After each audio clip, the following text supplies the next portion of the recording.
Almost అంటే మాకు వచ్చినటువంటి అరౌండ్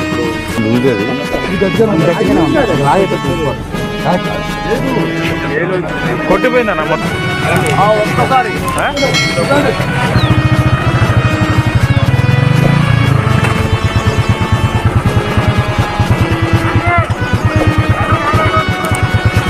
వెళ్ళాడు అత్తయ్య గారు వెళ్ళాడు.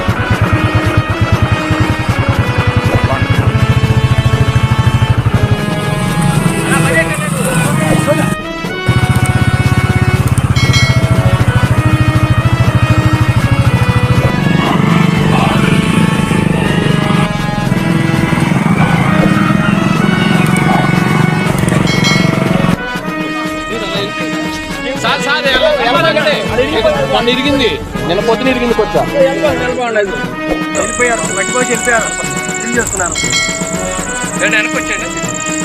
బుడమేరుకు సంబంధించినటువంటి ఏదైతే గండ్లు మొన్న పడినటువంటి ప్రాంతంలో మనందరం కూడా ఉన్నాం.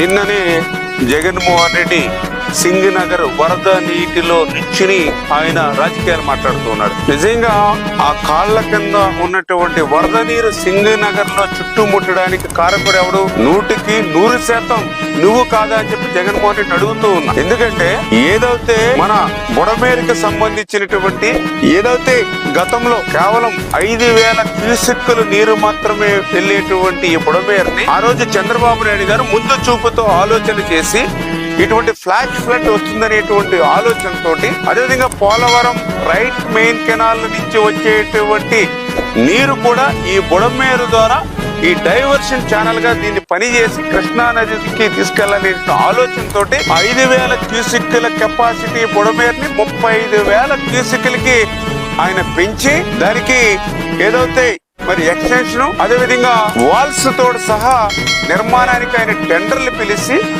వర్క్ ఆర్డర్లు ఇస్తే 3 ఏజెన్సీలు వచ్చి 80-90% పనులు ఆ రోజు ఈ డైవర్షన్ వాళ్ళని చంద్రబాబు నాయుడు గారి హయాంలో చేసినటువంటి పరిస్థితి ఇప్పుడే మనం చూసాం. ఏదైతే మరి ఈ యొక్క ప్రాంతంలో ఉన్నటువంటి కట్టడాలు కూడా ఈ యొక్క గండిలో మనం చూస్తాం. ఏదైతే సైఫన్ ఇప్పుడే మనకు కనపడుతూ ఉంది. అలాగే అటువైపు కూడా ఒక సైఫన్ కనపడుతూ ఉంది. ఇది ఆ రోజు 2019కి ముందు చంద్రబాబు నాయుడు గారి హయాంలో కట్టినటువంటివి. అంటే నేనేమంటానంటే ఆ రోజు చంద్రబాబు నాయుడు గారు ఏదైతే బుడమేరుకి చేసినటువంటి ఆ పనులు తప్ప మళ్ళీ జగన్మోహన్ రెడ్డి 5 సంవత్సరాల కాలంలో కనీసం మళ్ళీ ఈ బుడమేరుకి ఆ బ్యాలెన్స్ వర్క్ సంబంధించి ఒక తట్ట మట్టి గాని ఒక అరబత్త సిమెంట్ పని గాని ఒక్క ₹1 పని కూడా నువ్వు ఈ యొక్క బుడమేరుకి చేయకపోవడం వల్లనే ఆ యొక్క 35,000 క్యూసెక్కులకి ఏదైతే దీన్ని ఎక్స్టెండ్ చేసామో ఆ పనులు పూర్తి కాకపోవడం వల్లనే ఆ రోజు వరద 30,000 క్యూసెక్కులకి రావడంతో మరి 15,000 క్యూసెక్కులకి మాత్రమే మరి పనులు జరగక మార్గం లేకపోవడంతో ఆ ఫ్లడ్ వాటర్ అంతా కూడా ఇది ఇప్పుడు మనం నుంచున్నాం. ఇంత ఎత్తున ఆ ఫ్లడ్ వాటర్ రేజే ఈ గట్టు మేంచ ఫ్లోయి ఇంకా గత్యంతరం లేక ఇట్లాగా ఇటువంటి బీచెస్ 3 చోట్ల ఇటువంటి పెద్ద పెద్ద గండ్లు పడి మరి ఏదైతే సింగనగర్ ని ముంచేసినటువంటి పరిస్థితి. ఇప్పుడు అర్థమవుతుందా జగన్మోహన్ రెడ్డి గారు నీ చేసినటువంటి తప్పులు, నీ పాపం? 5 సంవత్సరాల నిమ్మకం నీరెత్తినట్లు ఆ తాడేపల్లిలో పడుకున్నావు కాబట్టి ₹5 పని ఈ బుడమేరులో నువ్వు చేయలేదు కాబట్టి ఆ 35,000 క్యూసెక్కుల కెపాసిటీకి ఈ బుడమేరుని ఆ బ్యాలెన్స్ 10% పనులు పూర్తి చేయలేదు కాబట్టి మరి ఆ యొక్క బుడమేరు పొంగి ఈ విధంగా గండ్లు పడి ఆ యొక్క సింగనగర్ ని ఆ విజయవాడ సిటీని చుట్టుముట్టినటువంటి పరిస్థితి. ఈ ఆ యొక్క పాపం బాధితుల యొక్క ఆవేదనకు నువ్వు కారకుడు కాదా అని చెప్పి అడుగుతున్నటువంటి పరిస్థితి అని చెప్పి తెలియజేసుకుంటూ, అందుకే ఈరోజు చంద్రబాబు నాయుడు గారు నీ మాదిరిగా తాడేపల్లిలోనో లేకపోతే ప్యాలెస్లోనో మొద్దు నిద్రపోయేటువంటి వ్యక్తి కాదు. 74 సంవత్సరాల వయసులో మొన్న 2 రోజులు చూస్తూ ఉన్నాం. రోజుకి 2 గంటలు పడుకుని 22 గంటలు పని చేస్తున్నారు. రాత్రులు నిద్రలే సైతం పక్కన పెట్టి మాలాంటి మంత్రులు కానీ ఐఏఎస్ ఆఫీసర్లు కానీ అందరూ కూడా పరిగెత్తిస్తూ పనిచేస్తూ ఉన్నారు. ఏదైతే మరి ఈ యొక్క గండ్లు ఏవైతే 3 చోట్ల పడ్డాయో మరి ఆ గండ్లన్నీ కూడా యుద్ధ ప్రాతిపదికన పోడ్చాలని, అందులో దారి తెందిలేదు. ఇప్పుడే చూసాం ట్రాక్టర్ మీద మనం రావడమే చాలా కష్టమైనటువంటి పరిస్థితి గండి మీదకి. అటువంటిది ఇప్పుడు పెద్ద పెద్ద టన్నుల లారీలు వచ్చి దీన్ని ఫిల్ చేయాలని అంటే అప్రోచ్ లేకపోతే మొన్న బ్రిడ్జికి ఒక రాత్రంతా కూడా కష్టపడి లైటింగ్ పెట్టుకుని అప్రోచ్ చేసుకున్నాం. మళ్ళీ ఇక్కడికి రావడానికి మళ్ళీ గ్రావెల్ రోడ్ ఫామ్ చేసుకున్నాం. రాత్రి 12:30కి అక్కడ ఫస్ట్ బీచ్ కి చేరుకుని పనులు మొదలు పెట్టాం.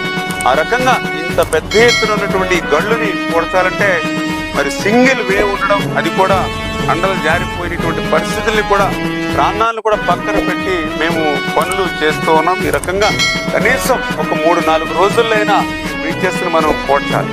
అదేవిధంగా దీనికి ఆపోజిట్ మరి ఏదైతే ఆ రైట్ బండ్ చూస్తే ఇప్పుడు నా దగ్గర 7 బీచ్లు దాకా ఇప్పుడు కనపడుతూ ఉన్నాయి. అంటే నీ 5 సంవత్సరాల పాలనకు ఏదో అమరావతిలో పోలవరం విధ్వంసం కాదు, ఈ బుడమేరు కూడా విధ్వంసానికి గురైంది నీ 5 సంవత్సరాల పాలన పాపానికి. మరి ఇప్పుడు ఈ 3 బండలు కూడా మరి ఏదైతే ఈ బీచెస్ ను ఫిల్ చేయాలి. అదేవిధంగా ఏదైతే ఆ రైట్ బండకు సంబంధించి 7 గళ్ళు ఏవైతేనే అవి కూడా పూర్తి చేయాలి. ఫిల్ చేయకపోతే రేపొద్దున మళ్ళీ ఏదైనా క్యాచ్మెంట్లు ఇప్పుడే చెప్తూ ఉన్నారు, వాతావరణ శాఖ మళ్ళీ ఇంకొకటి సైక్లోన్ అని చెప్పి, లేదా లోకల్ క్యాచ్మెంట్లో ఏ మాత్రం వర్షం పడినా మళ్ళీ ఈ బుడమేరు నుంచి మళ్ళీ ఇదే గడ్డి నుంచి మళ్ళీ సింగనగరం మీదకి వస్తుంది. అంటే నువ్వు చేసేటటువంటి పాపానికి, నీ 5 సంవత్సరాల పాలన పాపానికి ఈరోజు మాకు శిక్ష ప్రజలకు అయినటువంటి పరిస్థితి. రేపు పట్టిసీమ నీళ్లు వదలాలన్నా కూడా మళ్ళీ ఇదే బుడమేరు నుంచి కృష్ణానదికి పోవాలి. కానీ ఈ గళ్ళు ఇవన్నీ ఇట్లా ఉంటే ఆ పట్టిసీమ నీళ్లు కూడా కృష్ణానదికి వెళ్ళేటువంటి పరిస్థితి ఉండదు మళ్ళీ గళ్ళు పొట్టకపోతే. అంటే ఎంత విధ్వంసానికి జగన్మోహన్ రెడ్డి 5 సంవత్సరాల పాలన విధ్వంసానికి బుడమేరు కూడా ఎట్లా నష్టపోయింది. కళ్ళకు కట్టినట్లు కనిపిస్తూ ఉంటే అసలు ఈ బుడమేరు ఎక్కడుందో కూడా మరి జగన్మోహన్ రెడ్డి నాకు తెలుసుంటే తెలియదు. ఎందుకంటే బుడమేరు అనే పదం కూడా ఆయనకి పలకడం 10 సార్లు ప్రాక్టీస్ చేస్తే పలకగలడైపోతాం.